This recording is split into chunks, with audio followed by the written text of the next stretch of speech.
6h52 sur Europe 1, l'actualité, je vais y arriver, c'est pas compliqué pourtant comme mot, l'actualité d'Internet avec vous Guy Birenbaum. On nous parlait ce matin des internautes qui obligent les marques et les compagnies à faire très attention à leur campagne publicitaire. Absolument, leur vigilance sur les réseaux sociaux est redoutable, comme le montre la mésaventure de la compagnie aérienne Korean Air. Oui, il y a eu un problème avec une pub annonçant des vols vers le Kenya. Oui, d'après plusieurs sites dont crash-aérien.aero, c'est un journaliste qui a découvert sur le site de Korean Air, puis publié sur Twitter une formule choquante dans une pub vendant des vols de la Corée du Sud à Nairobi au Kenya 3 fois par semaine à partir de demain.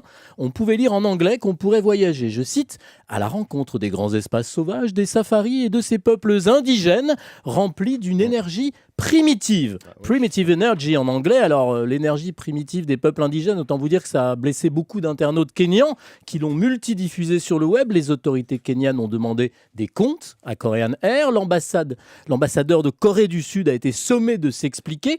Alors, ce qui s'est passé, c'est que les préposés à la traduction du message, conçu d'abord en coréen, ont utilisé par erreur primitif, alors qu'il voulait dire que le Kenya est l'un des berceaux originels, premiers donc, et pas primitif de l'espèce humaine. La page a évidemment été supprimée et Korean Air s'est excusé.